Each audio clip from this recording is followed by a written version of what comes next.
first woman to run for president in India, was a communist, doctor, and a revolutionary, and her name was Captain Laxmi Sahgal, who was a lieutenant in the Indian National Army. Each stage of the life of this extraordinary Indian represented a new stage of her struggle. So let's try to understand her motivating story. Laxmi Sahgal was born on 24th October 1914 to S. Swaminath, a lawyer who practiced criminal law at Madras High Court, and A. V. Ammakutti, better known as Ammu Swaminathan, a social worker and an independence activist. Sahgal studied in Queen Mary's College and later chose to study medicine and received an MBBS degree from Madras Medical College in 1938.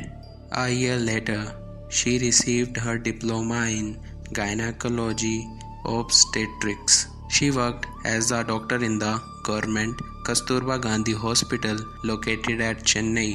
As a young doctor, Laxmi left for Singapore in 1940, where she met Subhash Chandra Bose, a meeting that changed the direction of her life. In the year 1942, during the surrender of Singapore by the British to the Japanese, Sahgal aided wanted prisoners of war. Many of them were interested in forming an Indian independence army. Singapore at this time had several nationalist Indians working there, including K.P. Keshava Menon, S.C. Guha, and N. Raghavan, who formed a council of action. Their Indian National Army or Azad Hind Fauj, however, received no firm commitments or approval from the occupying Japanese forces regarding their participation in the war. It was against this backdrop that Subhash Chandra Bose arrived in Singapore on 2nd July 1943. Laxmi had heard that Bose was keen to draft women into the organization and requested a meeting with him, from which she emerged with a mandate to set up a women's regiment, to be called the Rani of Jhansi regiment. Women responded enthusiastically to join the all-women brigade, and Dr. Laxmi Swaminathan became Captain Laxmi, a name and identity that would stay with her for life.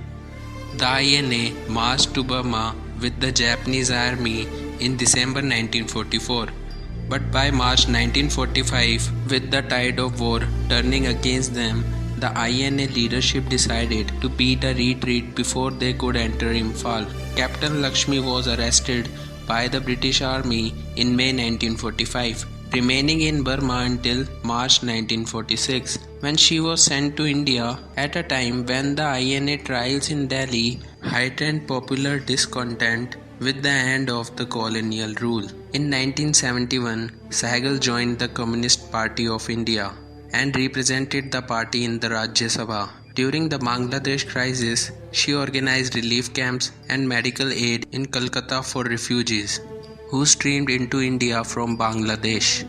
She was one of the founding members of All India Democratic Women's Association in 1981 and led many of its activities and campaigns. She led a medical team to Bhopal after the gas tragedy in December 1984. Worked 11:20 am. Her body was donated to Ganesh Shankar Vidyarthi Memorial Medical College for medical research.